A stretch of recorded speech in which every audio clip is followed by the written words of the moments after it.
오늘은 교과서 246페이지 4.19 혁명에 대해서 살펴보도록 하겠습니다. 4.19 혁명으로 시작된 민주화 운동 246페이지. 자, 4.19 혁명이 일어난 이유와 또 4.19 혁명의 결과, 그 영향에 대해서 오늘 살펴보도록 하겠습니다. 자, 4.19 혁명의 원인은 바로 배경, 한마디로 말하면 바로 이 3.15 부정선거 때문에 그렇습니다. 이 3.15 부정선거. 자, 그렇다면 이 3.15 부정선거가 왜 일어났는지 살펴봅시다. 자, 지금 이승만 대통령이 1948년에 처음 대통령 했죠. 이럴 때 대통령 임기 몇 년이라고 했어요? 4년이었죠. 1952년에 2대 대통령, 그죠? 그리고 또 언제 선거했다고 그랬습니까? 4년마다니까 5, 6년에 3대. 자, 그리고 이 3.15 부정선거는 그러니까 1960년 이때가 됩니다. 네 번째 대통령에 출마를 하려고 그래요. 우리 지난 시간에 배웠지만 1956년 4.4 5.2 개헌으로 이승만 대통령은 이제 영구 집권이 가능해졌습니다. 그렇죠. 영구 집권이 가능해진 상황이에요. 그래서 1960년 대통령 선거에서 만약에 또 당선되면 이승만 대통령 또 하는 거죠. 네 번째 대통령 하는 거예요. 자, 근데 여러분 교과서 246쪽에 보시면 여기 우리 교재에 잘 안 나와있지만 또 말도 안 되게 영화 같은 일이 일어나는데, 이번 대통령 선거에도 대통령 후보로 출마한 민주당의 조병옥 후보가 선거를 얼마 앞두고 또 심장마비로 사망했습니다. 저번 3대 때도 민주당 대통령 후보가 심장마비로 사망했다 그랬는데, 이번에도 또 진짜 정말 영화같이 민주당 후보가 대통령 후보가 심장마비로 사망했어요. 다시 말해서 그럼 또다시 이승만이 뭐 되는 게 확실한 거야? 또다시 이승만 대통령 되는 게 확실해요. 자, 그런데 그러니까 여러분, 이승만 민주당 후보 사망해서 이승만 당선 확실한데 뭐하러 부정선거를 했냐 이거죠. 민주당 후보가 사망했고, 저번에 우리 지난 시간에 배울 때 뭡니까, 진보당의 조봉암 후보 국가보안법 위반 혐의로 이승만이 죽였잖아요. 그러니까 사실상 이승만 당선하는데 아무 문제가 없어. 3.15 부정선거를 도대체 왜 하냐? 그 이유가 뭐였냐면, 이승만 이 대통령의 나이가 엄청나게 많았습니다. 90 가까이 됐어요, 나이가. 다시 말해서 대통령 임기 중에 뭐 될 수도 있어. 임기 중에 대통령이 죽을 수도 있어요. 실제로 그 정도로 나이가 많았기 때문에. 그래서 자유당 입장에서는 임기 중에 부통령이 대통령을 승계해야 되는 상황을 우려했다. 다시 말해서 이승만 당선은 확실하지만 부통령까지 확실하게 해놔야 된다. 왜? 이승만 대통령이 혹시라도 죽게 되면 부통령이 그 대통령직을 승계하기 때문에 그런 일이 생겼을 때 민주당이 만약에 부통령 당선되면 안 되잖아. 우리 저번에 기억나죠? 3대 때 대통령은 이승만인데 부통령은 민주당의 장면 후보가 당선된 건 기억나죠?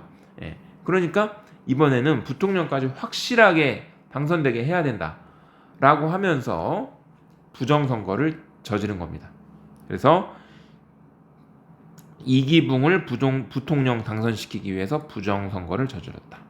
그래서 다시 말하지만 3.15 부정선거 때문에 4.19 혁명이 일어난 건데, 3.15 부정선거는 이승만의 당선을 위한 게 아니에요. 왜냐하면 이승만은 당선은 확정돼 있었습니다. 근데 부통령 후보인 이기붕을 당선시키기 위해 부정선거를 저질렀어요. 우리 저번에 배웠지만 이승만 이제 독재 정권 강화해서 뭐 국민반 편성 막 이런 거 해서 하면서 이미 독재 정권 강화되어 있었기 때문에 자신들의 권력을 이용해서 조직적인 그런 부정선거를 저질렀어요. 뭐 지금 우리 교과서에 그 자세한 사례들 나와 있지 않은데, 뭐 3인조, 5인조 조를 짜서 투표를 하고, 여러분 투표의 가장 기본 원칙인 전에도 얘기했지만 비밀 투표를 제대로 지키지 않고 막 동네 사람들 감시하면서 투표를 하고 했습니다. 그뿐만이 아니고 어떤 식으로 부정투표를 했냐면 투표함에 미리 이기붕 도장 찍어서 넣어놨어요. 그래서 실제로 말도 안 될 정도로 이 부정선거가 심각했는데 여러분 그 교과서 246페이지 왼쪽에 그 부정선거의 사례들이 나와 있습니다. 그래서 거기 보시면 중간에 보면 이런 내용이 있어요. 투표용지에 선거인 명부에 표시해둔 유권자 4할애수의 자유당 후보에 미리 찍어놨다. 투표용지에 미리 도장을 찍어놨어. 네. 그래서 진짜 황당한 일이 있었는데 개표를 했어요. 개표. 여러분 투표율이 아무리 높아도 몇 퍼센트야? 100%죠. 근데 예를 들면 이런 거지. 100명이 투표를 했는데 개표를 했더니 120표가 나왔어. 투표율이 100% 이상. 100% 이상 투표율이 나왔어요. 투표율이 말도 안 되는 투표율이 나온 거죠. 그래서 실제로 여러분 교과서에 보면 나와 있다시피 그 결과 이기붕이 100% 가깝게 득표해서 야 이거 너무 심하다 해갖고 심지어 득표율을 79%로 조정까지 했습니다. 그렇게 완전 말도 안 되는 부정선거로 이기붕이 부통령까지 당선됐어요. 그래서 자유당이 대통령과 부통령을 모두 차지하는 그런 상황이 펼쳐지게 된 거죠. 이게 바로 3.15 부정선거입니다. 3월 15일에 있었던 대통령 선거와 부통령 선거 이렇게 부정선거로 이루어졌습니다. 네, 지금 얘기한 것처럼 유권자 4할에 미리 찍어 놓았다. 그 다음에 기표소 내에서 서로 누구를 찍었는가 감시하도록 조장이 자유당에 찍은 것을 확인한 뒤 용지를 접지도 않고 투표함에 있는 자유당계 위원이 재차 확인하여 이런 식으로 공개 투표를 했다는 얘기죠. 말도 안 되는 부정선거를 저질렀습니다. 자, 이건 너무 심한 부정선거이기 때문에 사실 곳곳에서 이제 부정선거 반대 운동이 일어났습니다. 전국에서 지금 얘기한 대로 부정선거 규탄 시위가 3월 15일 그 선거 당일부터 말도 안 되게 지금 뭡니까 조짜서 투표, 완전 공개 투표, 막 무조건 막 이렇게 투표했죠. 전국 각지에서 부정선거 규탄 시위가 일어나는데 그 중에서 이 또 4.19 혁명의 도화선이 된 것이 바로 마산에서 무슨 사건이 일어났냐면 경찰이 막 전국 다른 데도 그렇지만 이 부정선거 규탄 시위를 경찰이 당연히 무력으로 막 진압했겠죠. 자, 근데 이 마산 시위에 참가했던 고등학생 김주열이라는 학생이 실종돼서 이 막 부모님 가족들이 찾는데 시위 나갔는데 안 들어와. 근데 며칠 후에 마산 앞바다에서 김주열 학생이 시신이 발견되었어요. 한마디로 김주열 학생이 시신이 발견됐어. 어떻게 발견됐냐면 최루탄에 최루탄에 맞아서 사망한 채 발견됐어요. 그래서 발견 당시에 최루탄 이게 최루가 이 최가 아니에요. 미안합니다. 선생님이 글씨를 이상하게 썼네. 최루탄은 얼굴에 맞아서 눈 부위에 최루탄이 꽂혀 있는 채로 시신이 발견됐어요. 그리고 이게 알려지면서 이제 김주열 학생이 이렇게 사망했다는 소식이 알려지면서 또 전국적인 이제 대규모 시위로 일어나게 됩니다. 우리가 4.19 혁명이라고 하는 것이 특히나 이 4월 19일에 엄청나게 큰 시위가 일어났는데 이에 대해서 정부가 어떻게 했어요? 비상계엄을 선포하고 군대를 동원했고 심지어 발포를 이제 나중에는 하게 됩니다. 그러면서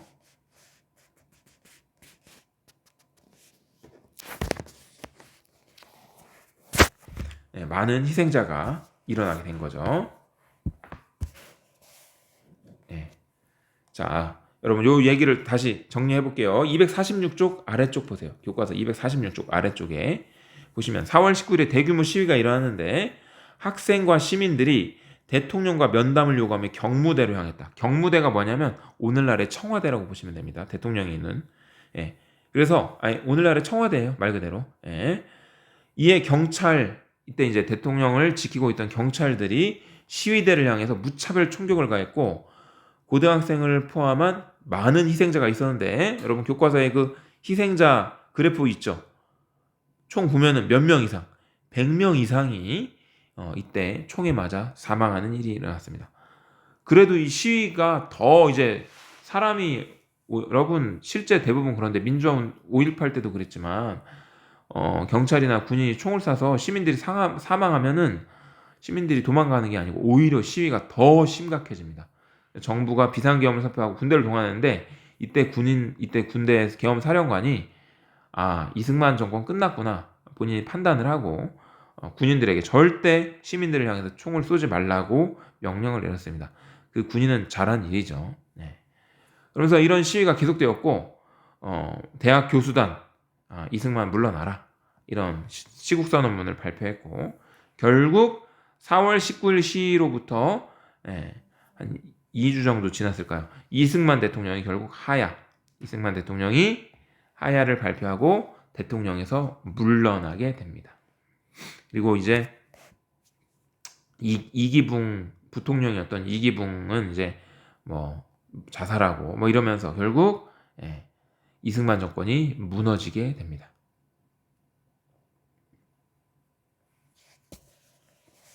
자, 이렇게 해서 4.19 혁명은 성공적으로 끝났고 이승만 대통령이 물러나고 나서 허정 과도 정부가 수립되었는데 뭐냐면 대통령이 지금 갑자기 사라졌으니까 지금 정부를 이끌 사람이 없잖아요. 그래서 허정이라는 사람이 책임을 지고 정부를 이끌었고 여기서 이제 다시 한번 헌법을 개정하게 됩니다. 이승만 독재를 끝낸 거죠. 그래서 헌법 개정하게 됐는데 그 개정 내용 이거 시험에 나올 확률 굉장히 높습니다. 잘 기억하고 있어야 돼요. 두 가지 내용이에요. 양원제와 내각제. 양원제는 보통 무슨 의미죠? 국회를 상원, 하원 이런 식으로 양원제 국회였고 내각 책임제는 이승만 대통령 독재했잖아. 그래서 대통령제를 하지 않고 이제 내각 책임제. 내각은 총리. 이 대통령제의 문제가 뭐냐면 대통령이 꼭 왕처럼 여겨지고 우리나라가 왜냐면 생긴 지 얼마 안 되고 이러다 보니까 대통령이 자꾸 자기가 왕인 줄 알아. 그러면서 막 독재를 하는 거죠. 그래서 내각 책임제라는 것은 내각은 여러분 뭐 독일이나 이런 나라들 총리가 있죠. 근데 총리가 모든 권한을 갖는 게 아니에요. 내각은 총리와 각부의 장관들을 통틀어서 내각이라고 합니다. 그래서 그런 내각 책임제를 해서 실시함으로써 독재를 방지하고자 이런 내각 책임제를 실시했습니다. 자, 이렇게 헌법을 개정했죠. 이번이 세 번째 헌법 개정이죠. 처음에 이승만이 직선제 개헌했었고 두 번째 4.4.5 개헌으로 초대 대통령이 안에서 중임 제한을 철폐했었고 세 번째 양원제와 내각 책임제로 개헌을 했습니다. 자, 헌법을 개헌했으니까 이제 국회의원 선거 다시 해야겠죠. 그래서 1960년에 이 개정 헌법으로 국회의원 선거를 했고 민주당이 엄청나게 큰 승리를 거두었습니다. 거의 뭐 의석의 90% 가까이 이 상원을 이때 당시에 참의원이라는 상원은 거의 70%, 하원은 거의 90% 가까이 의석을 차지할 정도로 압도적으로 민주당이 크게 승리했습니다. 그래서 윤보선 대통령, 국무총리, 장면. 그래서 우리가 장면 내각이라고 하는데 대통령이 있긴 있어요. 근데 내각 책임되기 때문에 대통령의 권한은 별로 없고 장면 이 내각이 더 큰 권한을 갖게 됐죠. 그래서 이 장면 내각에서 3.15 부정선거를 저지른 사람들 처벌하고 그리고 이제 이승만 독재를 끝냈으니까 이승만이 우리 저번에부터 봤지만 본인의 영구집권을 위해서 헌법을 개헌하고 그 다음에 뭡니까 정적을 살해하고 그 다음에 국민들을 감시하고 언론 탄압하고 이런 게 다 독재잖아요. 그런 독재를 이제 안 하겠다. 그래서 민주화와 경제 발전을 목표로 경제 정책을 추진하고 지방자치까지 시행을 했습니다. 그야말로 민주주의의 여러 제도들을 시행을 했습니다. 자, 이 4.19 혁명으로 국민들이 승리하면서 우리 몇 년 전에 촛불 집회 했을 때도 마찬가지인데 이런 승리의 경험을 하게 되면은 더 다양한 민주화 운동, 시민들의 요구들이 활발하게 터져 나오게 돼요. 그래서 민주화 운동이 활발하게 일어나게 됩니다. 학원 민주화라는 것은 이제 대학교, 주로 이제 대학교를 말하는 거죠. 그래서 노동 운동, 민주화 운동, 그다음에 노동 운동, 평화 통일 운동 이런 것들이 활발하게 추진해요. 그래서 이것이 4.19 혁명의 결과다. 4.19 혁명 결과, 헌법 개정했고 장면 내각이 수립되었다. 민주화 운동이 활발하게 진행되었다. 자, 그런데 이 민주당 정권이, 민주당이 이런 다양한 요구들을 제대로 받아들이지 못하고 조금 혼란, 사회가 혼란, 그러니까 국정을 안정적으로 운영하지는 못했다. 분열이 일어나고 그랬다. 이런 얘기예요. 근데 이거는 사실은 그러면서 일부 어떤 사람들이 있냐면, 이러니까 박정희가 또다시 쿠데타를 일으키고 독재를 하지, 이런 얘기해요. 예. 박정희가 장면 내각이 잘 못했으니까 박정희가 쿠데타를 했지. 근데 여러분, 이거는 말이 안 되는 얘기예요. 여러분 생각해 보세요. 쉽게 얘기해서 예를 들어서 이거야. 교실에서 수업하는데 진짜 엄청나게 무서운 선생님이 있어갖고 학생들 찍소리도 못하게, 아무 말도 못하게. 교실 굉장히 평화롭겠죠? 예. 근데 여러분, 그게 과연 진짜 좋은 거라고 할 수 있습니까? 아니면 어떤 선생님들은 학생들 의견을 최대한 받아들여줘, 존중해줘. 그래갖고 학생들이 각자 자기 할 얘기 다 하는 거야. 그래서 교실이 시끄러워. 그러면 그 교실은 잘못된 교실이야? 그렇지 않잖아요. 지금 이 상황이 그런 겁니다. 이승만이나 박정희 독재 시절에는 사회가 안정돼 있어요. 근데 그 안정돼 있다는 말은 다른 말로는 무슨 의미냐? 통제되고 있다는 얘기예요, 여러분. 여러분, 하고 싶은 거 마음대로 못 하고 완전히 통제돼서 그냥 조용한 그런 상태가 좋은 거예요? 아니잖아. 그죠? 나름 약간의 혼란이 있더라도 자기가 원하는 바를 말할 수 있고, 하고 싶은 말을 여러 다양한 정책이나 의견을 제시할 수 있는 사회가 정상적인 사회죠. 예. 그런 면에서 장면 내각을 실패로 보기에는, 무조건 실패로 보기에는 어려움이 있다. 문제가 있다. 이렇게 선생님은 보고 있습니다. 자, 어쨌든 4.19 혁명으로 시민들이 승리하고 장면 내각이 출범하게 되었습니다. 자, 오늘은 우리가 4.19 혁명이 일어나게 된 원인과 과정, 그리고 결과까지 살펴봤습니다. 여러분, 4.19 혁명은 당연히 어떻게 평가하겠습니까? 우리 오늘날 지금 헌법에도 나오고 있는데, 이 4.19 혁명 정신이 우리 5.18 민주화 운동이라든지 6월 민주항쟁이라든지 우리 얼마 전에 있었던 촛불혁명이라든지 민주주의, 우리나라는 진짜 전 세계 민주주의의 모범 국가잖아요. 민주주의 발전의 어떤 그런 출발점이다, 이렇게 볼 수 있겠죠. 4.19 혁명은 우리나라 민주주의의 어떤 시작점으로서 굉장히 큰 의미가 있다. 그런 의의를 우리가 생각해 볼 수 있겠습니다. 자, 요거 여러분들 거기 살짝 적어 보시라고 선생님이 페이지 넘기지 않고 이렇게 잠시 놔두겠습니다. 자, 다시 한번 이 4.19 혁명의 배경이 되었던 3.15 부정선거가 왜 일어나게 됐고 어떤 식으로 일어났는지 살펴봤고요.